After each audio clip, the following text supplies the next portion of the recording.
I love Jamal, but it's like loving a cousin. Safe, dependable, not the kind of love you actually want to build a whole life around. Girl, I stay for the credit score, the house. The moment this business hits 12 months of real revenue, I'm done, gone, clean. And Jamal? He doesn't even know I was in Charlotte last week. Behind the column, Jamal stood completely still, the flowers still in his grip. This man had given her 9 years, faithfully, quietly, without ever asking for applause.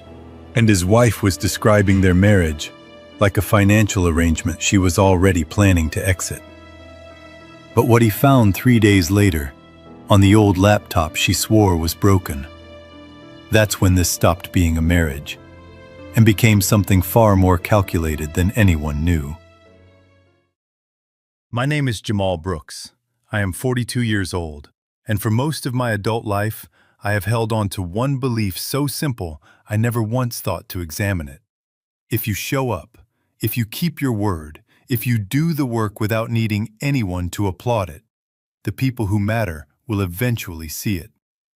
I built my life around that conviction, the way my father built things, without shortcuts, without announcement. I had a good job managing logistics coordination for a freight operation near Charlotte Douglas International Airport. I had a house in Matthews, North Carolina, on a corner lot where 2 oak trees had been growing since before I moved in. I had a garage where I spent my quiet evenings restoring my late father's 1967 Chevrolet Impala, a project that was never really about the car. And I had my wife, Anaya, 37 years old, light olive brown skin, sharp hazel eyes, and hair she wore either loose or in a low knot depending on how seriously she wanted to be taken in a room. She wore blazers the way some women wear confidence, like it had always been hers. She had ambition the way some people have a second language, fluently, without effort, always available. I loved her. Not the greeting card version, the real, unglamorous kind. The kind where you know someone's specific moods and small fears, and you choose to stay anyway.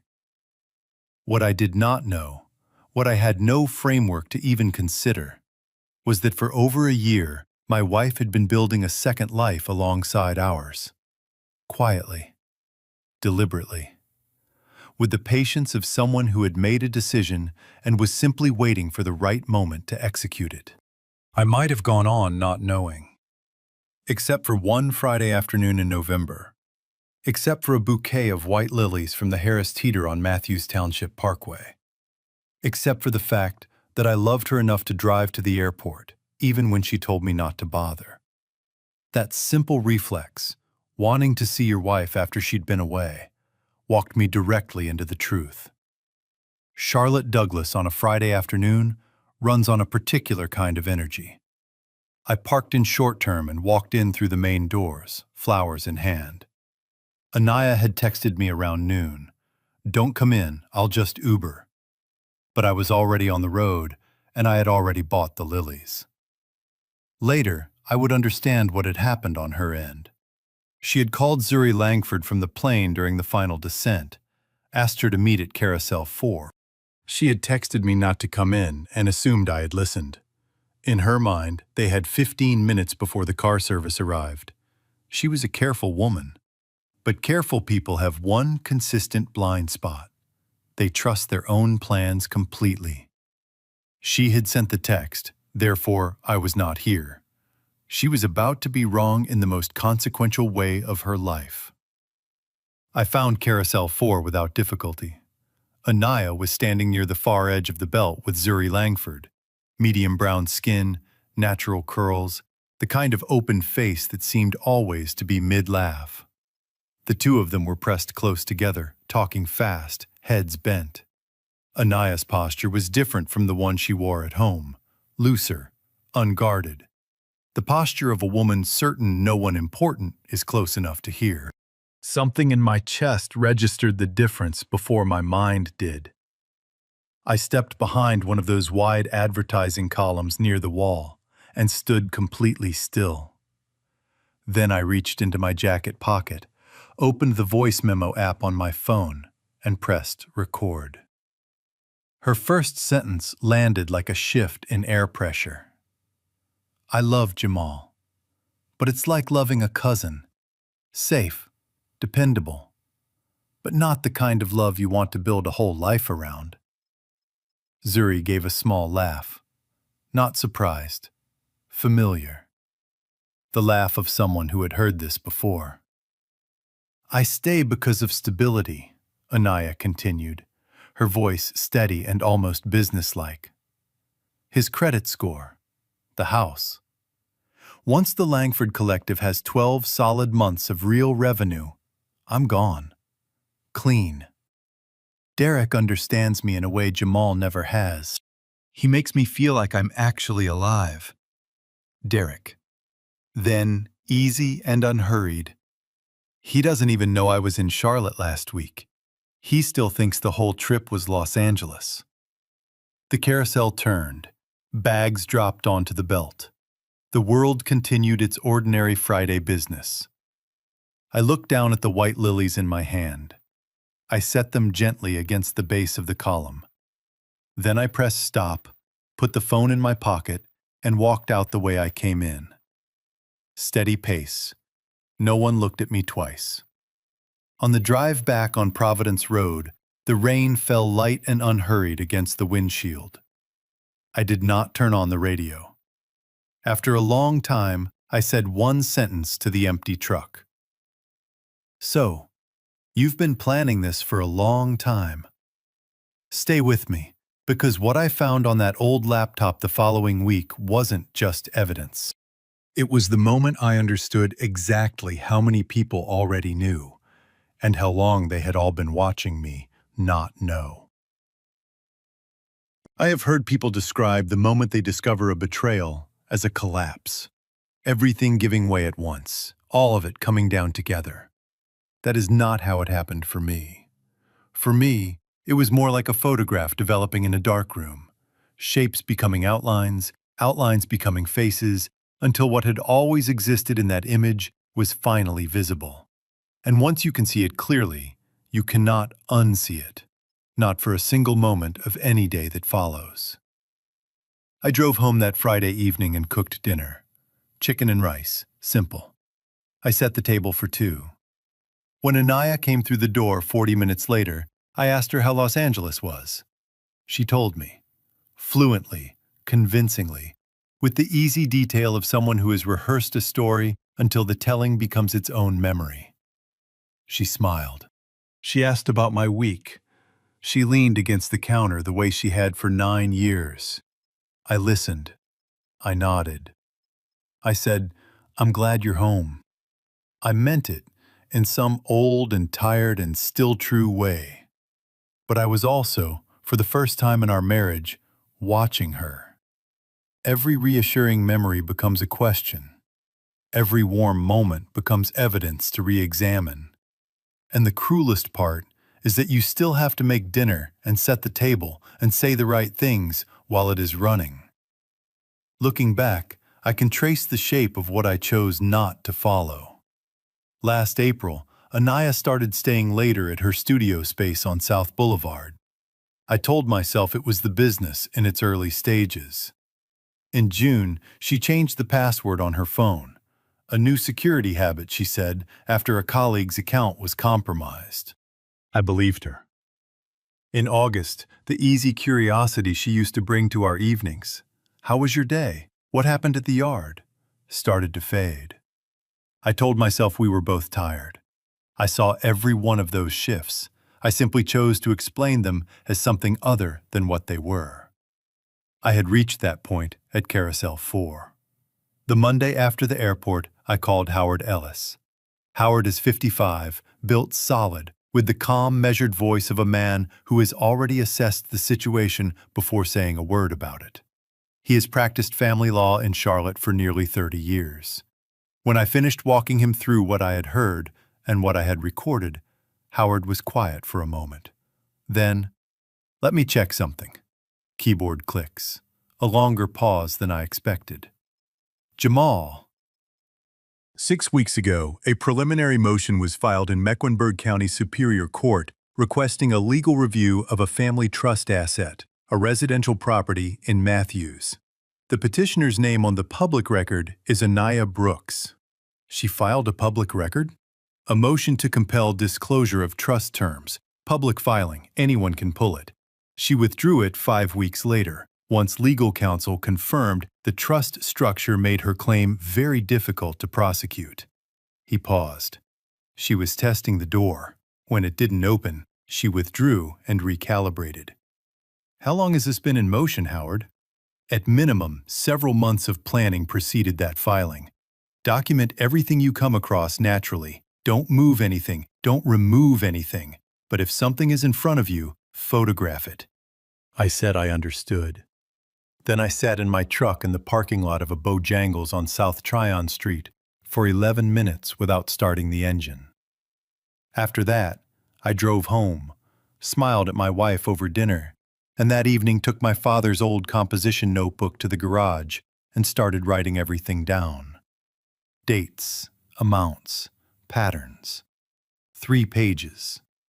Then I put the pen down and sat with it. 3 days later, I found the laptop.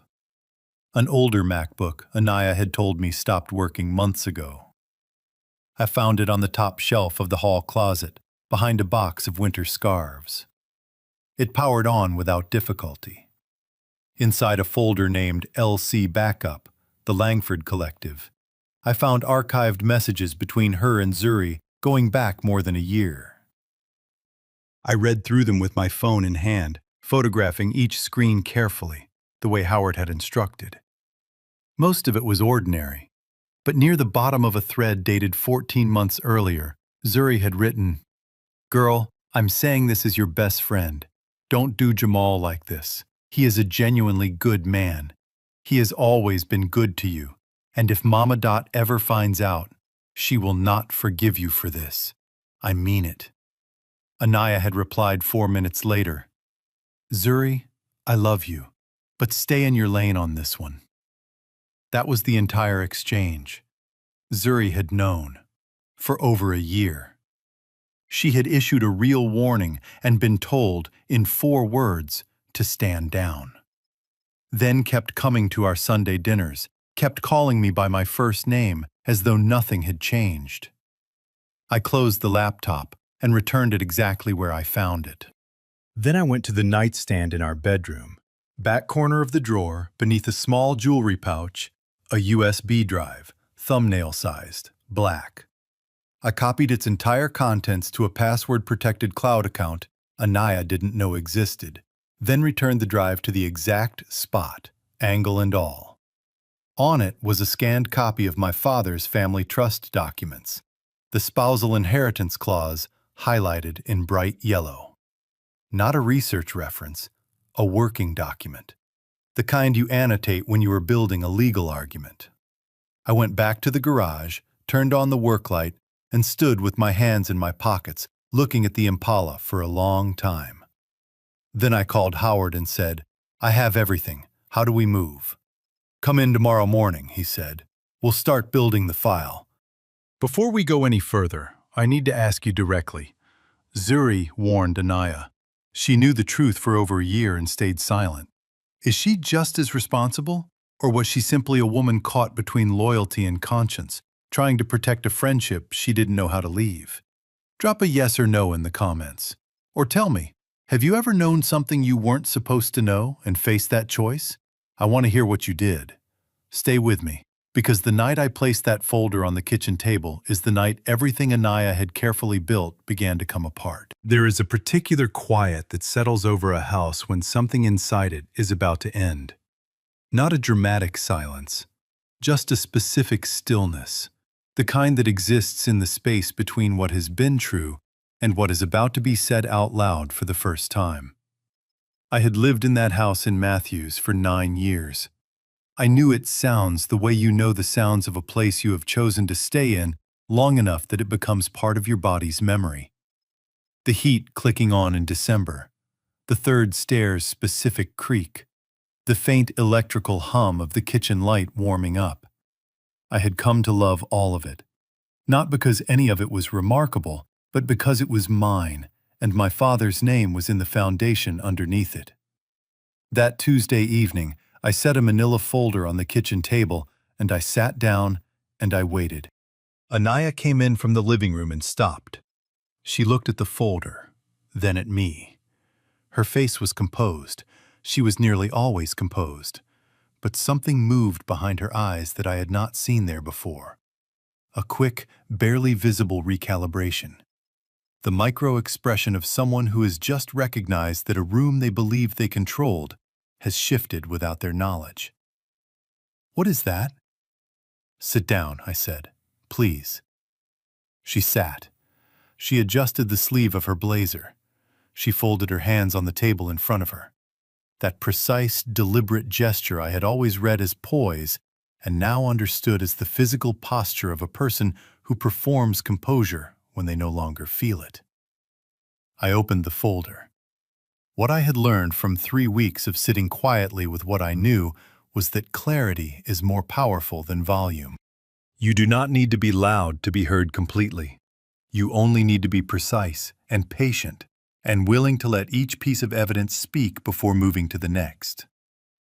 The first document was the bank summary Howard had compiled. $23,400 moved from our joint checking account over 31 months. Many of the transfers had occurred on Fridays, the same Fridays I was running double shifts at the freight yard. I turned it toward her and said nothing. She looked at it without speaking. The second, a hotel receipt, the Westin on West Trade Street in Uptown Charlotte.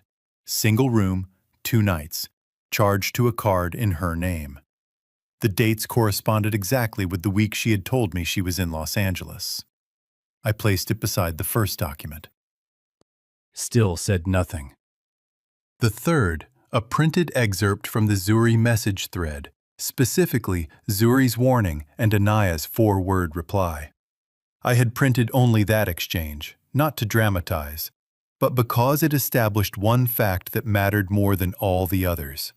Someone who genuinely loved her had looked her in the face and told her to stop, and she had chosen not to. She looked at that page for a long time. A muscle moved in her jaw. "Anaya," I kept my voice level. "I was at the airport the night you flew back, Carousel 4. I heard everything, and I recorded it." The color left her face in a way I had never witnessed before. Not a flush, an actual draining, as though something had been switched off behind her eyes. "Jamal, you told Zuri you stay with me for the credit score. For stability. That once the Langford Collective had 12 months of real revenue, you would be gone." I paused. "Those are your exact words. I'm not interpreting them." She tried to speak and stopped. Tried again. Stopped again. "The hotel receipt is from the same week as Los Angeles." Silence. "There's a public court filing in Mecklenburg County with your name on it, a motion to review the family trust. You withdrew it 5 weeks after filing when you realized the structure wasn't what you thought it was. The USB drive in your nightstand has the trust documents on it. The spousal clause is highlighted in yellow." This is the moment psychologists call narrative collapse. We all carry an internal story about ourselves, a version of our own behavior that we find acceptable, even justifiable. For someone engaged in systematic deception, that internal story requires constant maintenance.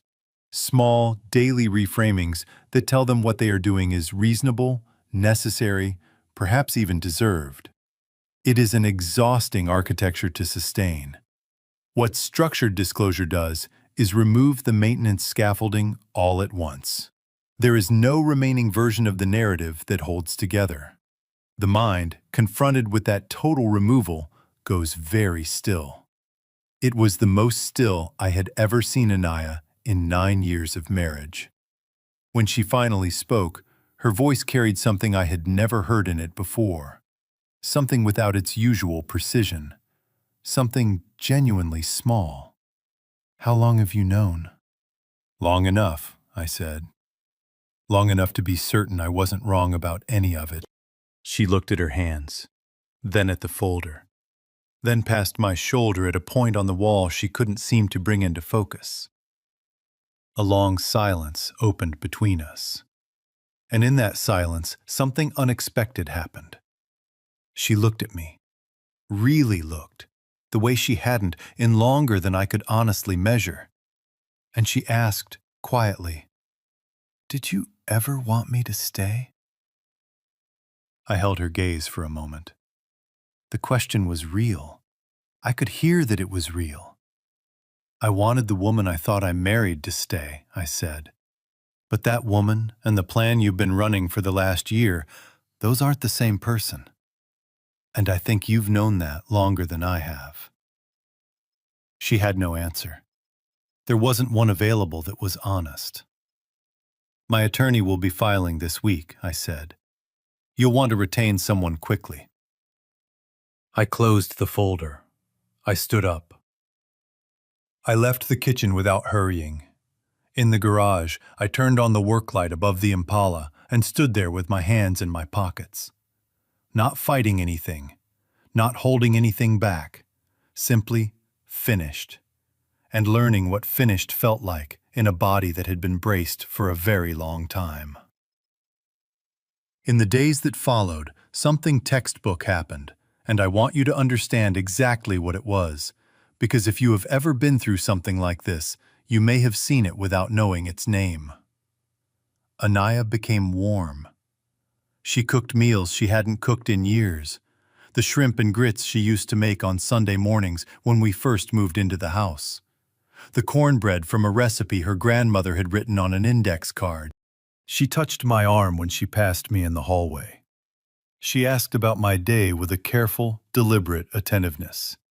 Psychologists call this post-exposure love bombing, and it is one of the most psychologically complex behaviors that surfaces in the aftermath of betrayal.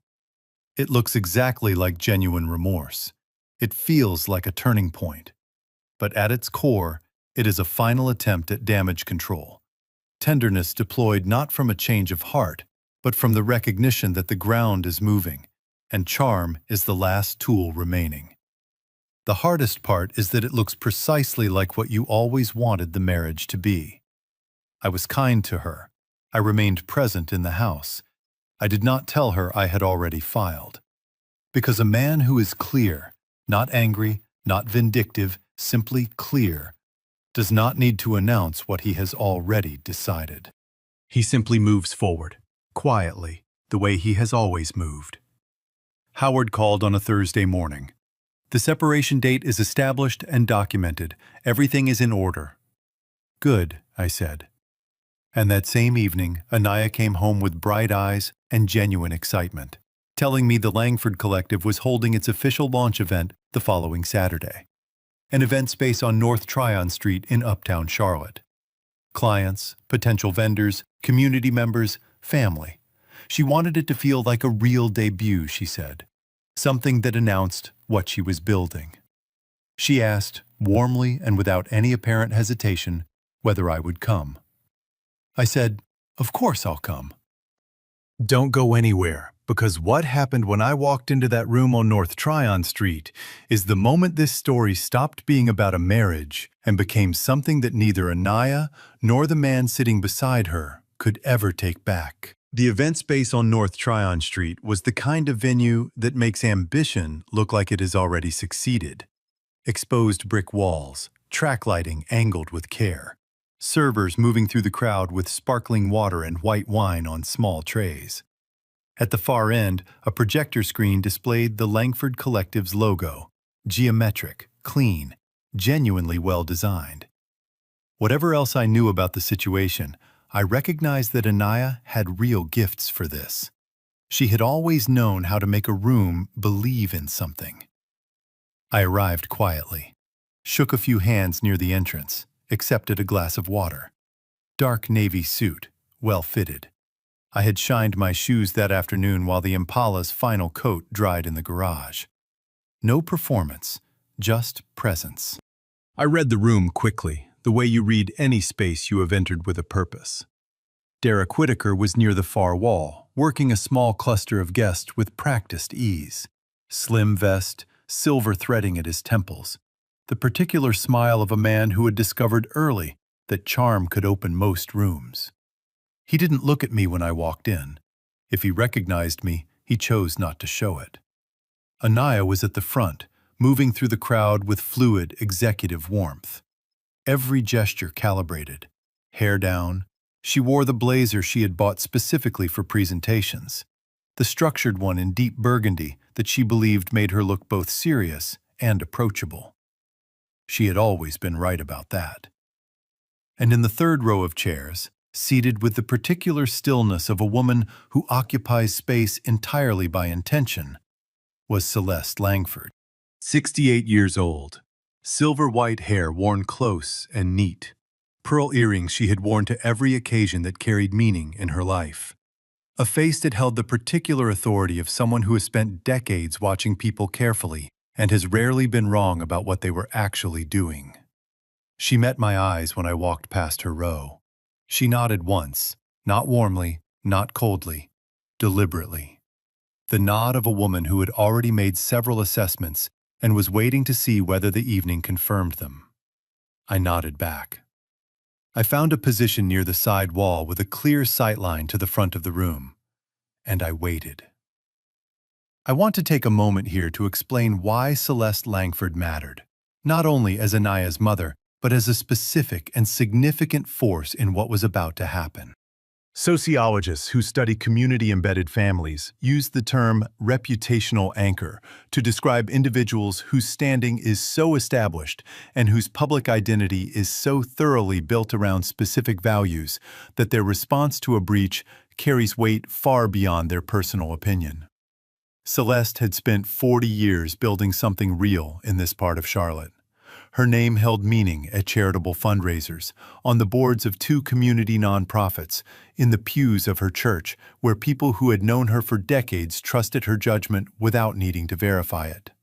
When she spoke publicly, rooms listened, not because of volume, but because of 4 decades of absolute consistency. She had said it plainly, more than once, at more than one community gathering over the years. Everything else you lose in this life, you can find your way back from. Your honor is the only thing that, once you give it away, you cannot buy back. Anaya had grown up hearing those words.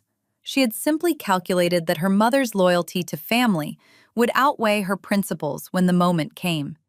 That calculation was the most consequential error she made in an evening that would be defined by its errors. Anaya took the microphone at 7:30. She spoke for 12 minutes about vision, about what the Langford Collective was built to do for the communities she had grown up watching be overlooked, about the years of preparation that had gone into reaching this room, about what it meant to finally be here. She was compelling, fully present in the way speakers are when they genuinely believe in the moment they have constructed for themselves. The applause that followed was real and warm. The MC invited brief remarks from family and friends in attendance. I raised my hand. Anaya saw me. She smiled, the public smile, gracious and assured, and gestured me forward with complete openness. She had every reason to feel confident. I was the steady husband, the reliable man, the one who always showed up. She was right about that last part. I stood near the back wall for a moment before walking forward, and I looked around the room one more time. The vendors, the potential clients, a woman from a West Charlotte neighborhood association who had come because she believed in what Anaya said she was building. People who were preparing to invest their trust, their professional time, their community credibility into a narrative I knew had been constructed on a foundation that did not exist. I was not doing what I was about to do for myself. My own life was already decided. I had already filed. My own peace was not in question. But these people, they were about to build something on top of a story they had not been given the full version of. And if I walked out without saying anything, The only version they would ever receive would be hers. I walked to the microphone. I thanked the room. I acknowledged the genuine effort that had gone into the evening. Then I said there was something I had been carrying for a while, and that the people gathered here, family, clients, partners, community, deserved to hear it directly from me. I reached into my jacket pocket and pressed play. What I did at that microphone has a name in behavioral research: public accountability disclosure. One of the most psychologically significant acts available in cases of systematic, long-term deception. Private confrontation, as I had done at the kitchen table, addresses the relationship between two people. Public disclosure addresses the narrative a person has built for the world. For someone whose professional credibility, family standing, and community identity rest on a carefully constructed false story, public disclosure is not simply embarrassing. It is structurally destabilizing in a way that no private conversation can replicate. The room becomes the witness. The recording becomes testimony that no subsequent reframing can reach.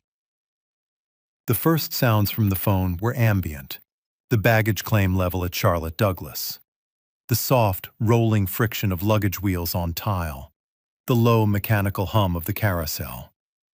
Then her voice, clear, unguarded, completely unaware of being preserved. I love Jamal, but it's like loving a cousin, safe, dependable, but not the kind of love you want to build a whole life around. The room shifted. I felt it before I saw it, that specific collective transition from social ease into complete, suspended stillness. Zuri's voice, soft, a knowing laugh. I stay because of stability, his credit score, the house. Once the Langford Collective hits 12 months of real revenue, I'm gone, clean. Derek understands me in a way Jamal never has. Someone in the middle rows stopped moving entirely.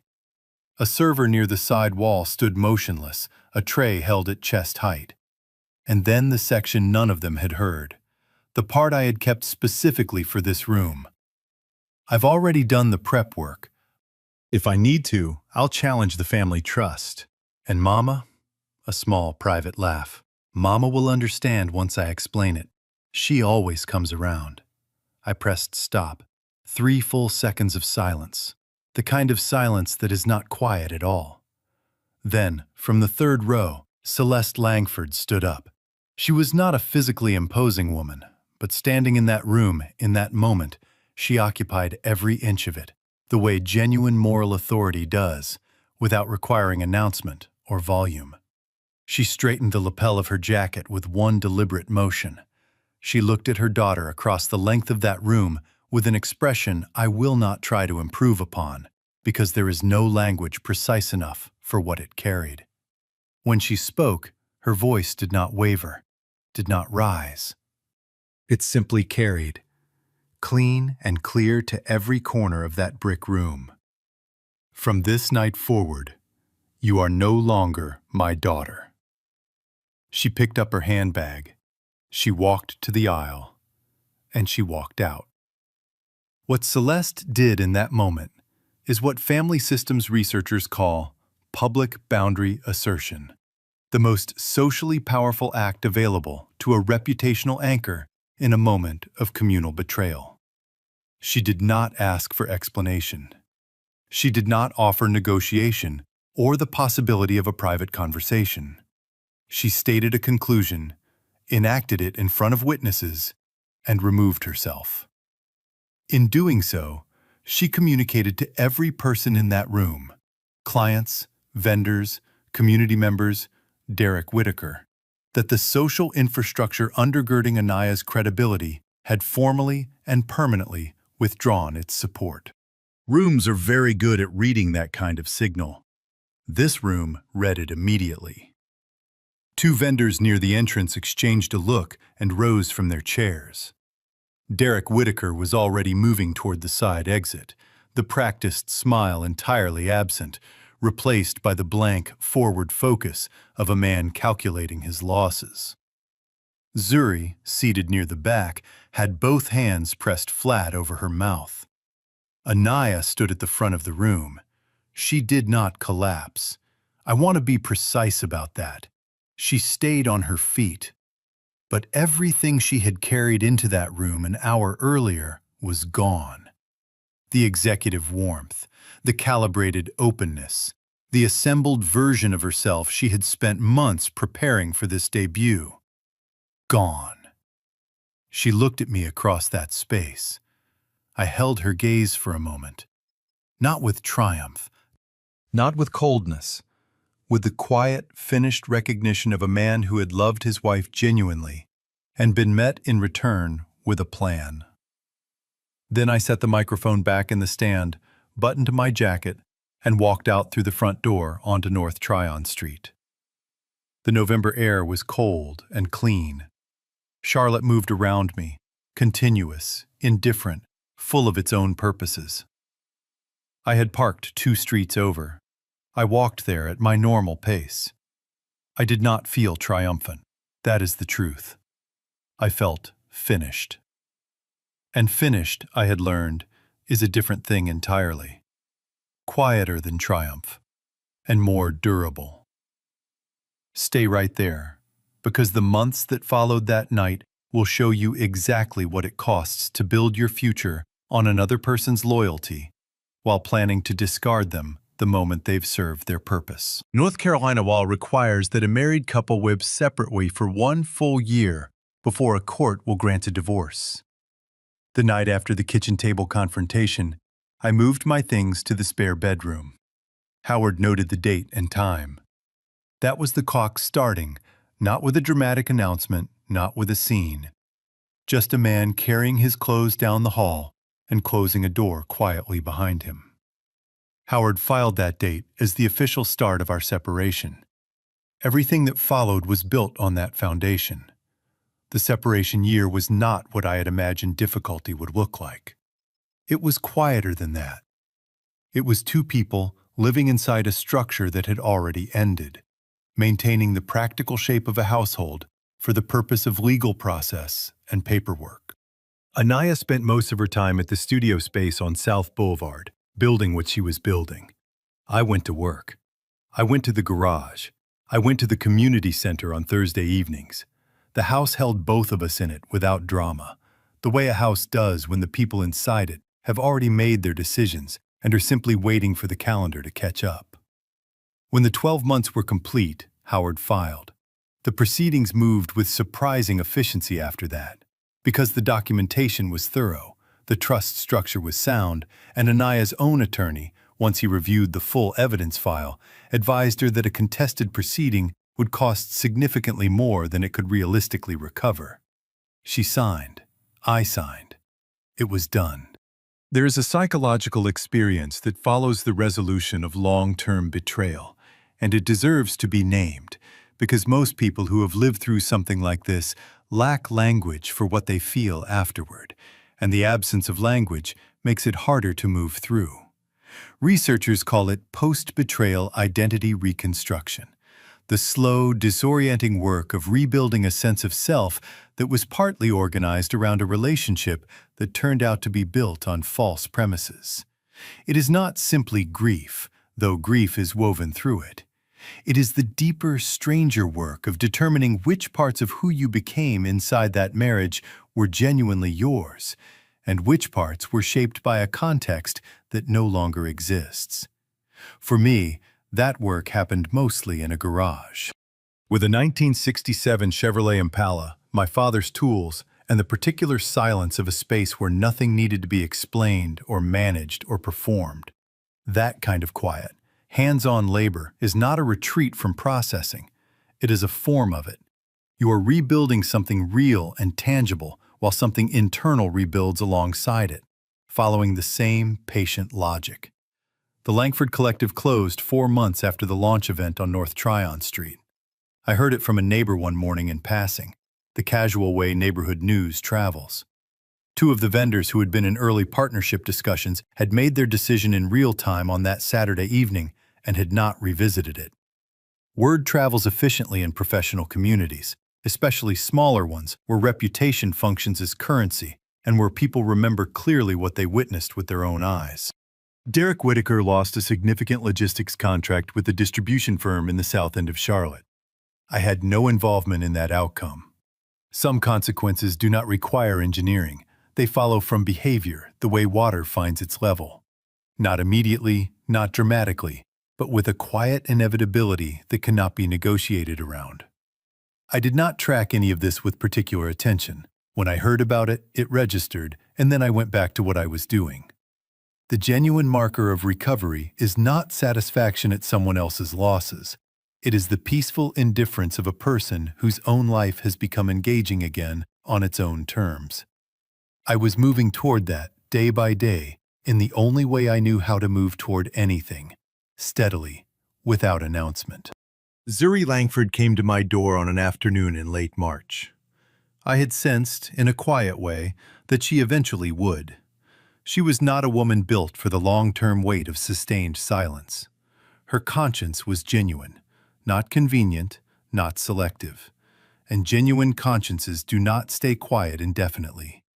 They find their way to the surface eventually. She stood on my front porch with her hands folded in front of her. She told me she owed me an apology, that she had known more than she ever said, and for longer than she had let on. That she had been carrying the weight of that silence ever since the night of the launch event, when she had sat in the back of that room with her hands over her mouth and understood fully, for the first time, the cost of what she had chosen not to do. She told me that after that evening, her friendship with Anaya had ended. Not dramatically, simply dissolved, the way things dissolve when the pretense holding them together is finally gone. She told me her family had heard what happened. She told me she was sorry. I listened to all of it. "Zuri," I said, "I appreciate you coming. I mean that." She waited. "But I don't need to hear more of it," I said, quietly, without any edge in it. "What happened, happened. You made the choices you made, she made hers, I made mine. We've all landed where we've landed. And you came here, which matters. But I'm done looking backward." She nodded. Her eyes were bright in the way eyes get when tears are close, but the person is holding them back by will. "I hope you find what you're looking for," I said. And I meant it. Not as a dismissal, as a genuine wish for someone who had clearly been carrying something heavy and had finally decided to put part of it down. I closed the door gently, and I went back to the garage. Not with coldness, with completion. A week after Zuri's visit, a vendor who had been in early discussions with Anaya's business sent me a text. Someone I had met briefly at an industry conference the previous spring. He said he had heard things early on that caused him to question my professional character. He said he now understood that had been wrong, and he hoped there might be a way to make it right professionally if I was open to it. I read it twice. I set the phone face down on the workbench. My professional reputation had never rested on what people said about me in rooms I wasn't in. It rested on the work I actually did, on the freight coordination I handled with precision, on the young men I drove to the community center on Thursday evenings to help them understand that logistics and supply chain management were skills that could change the direction of a life, on the promises I kept, because I believed a kept promise is the simplest and most durable building material a life can be made of. None of that had shifted. None of it needed external repair. It only needed to be continued. I turned the phone over. I went back to the Impala. It was almost done. I could hear it in the engine's voice, settled and even, like something that had finally remembered what it was built to do. Don't go anywhere, because what happened on an ordinary April morning in that garage is the moment I understood that some things don't end simply because you've decided you are finished with them. The morning I finished the Impala, Charlotte offered the kind of April day that feels less like weather and more like a deliberate gift. Clear sky, that early spring light that makes everything look like it has been washed clean and placed carefully back where it belongs. The garage door was all the way up, a soft wind moving through from the east. Cut grass, motor oil, the faint sound of a lawnmower 2 streets over. Everything ordinary, everything exactly right.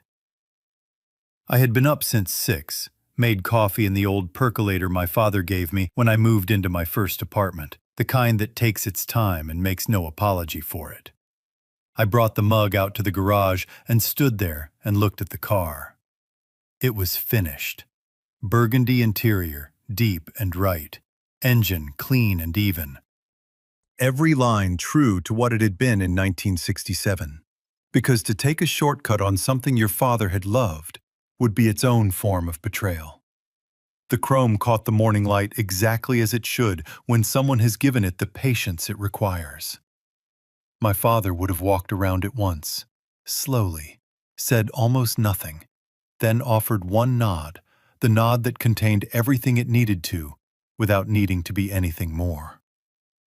I was thinking about that nod when my phone buzzed on the workbench. An unfamiliar number, Charlotte area code.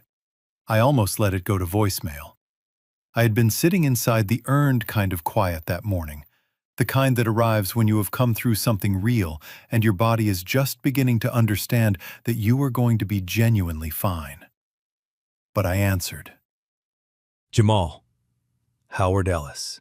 That preloading tone he used when the next sentence required your full attention.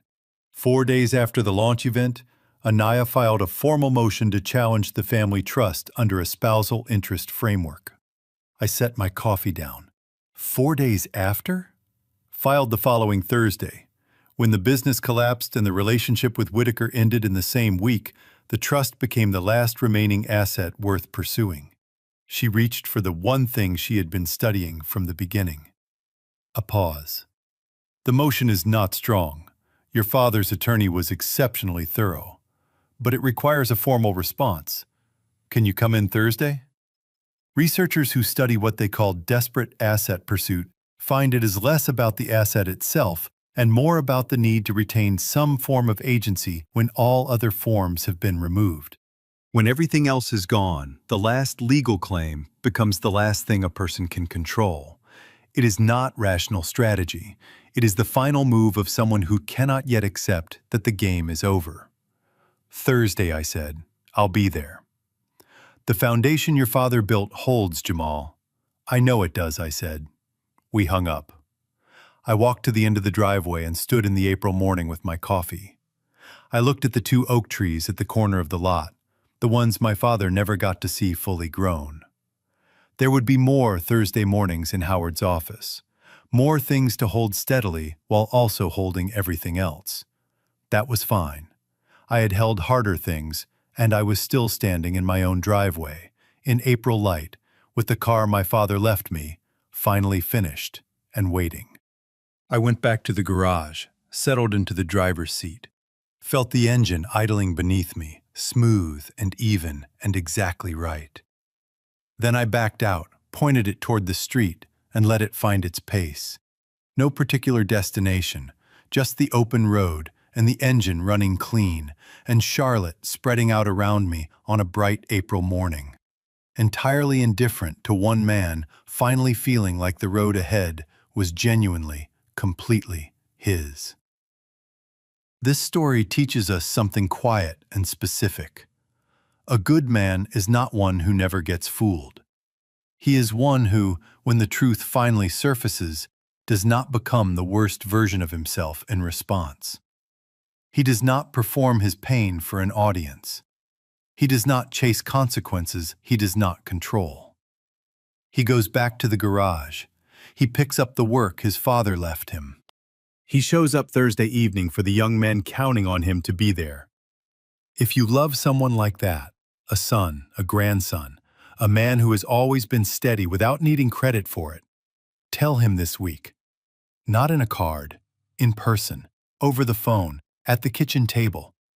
Tell him specifically, I see how you carry yourself. I see what it costs, and I am proud of you. Those words, said plainly, cost nothing, and they are worth everything. These scripts are born from genuine human creativity and a desire to confront social truths. AI acted as a co-pilot, helping organize thoughts so that powerful messages of fairness, forgiveness, and human potential could touch hearts worldwide. Production team: Story and Screenplay by Quinn Fung. Character Development and Visual Conceptualization by Chris Nguyen. Video Scripting and Scene Adaptation by David Nguyen. A passionate team dedicated to bringing this story to life.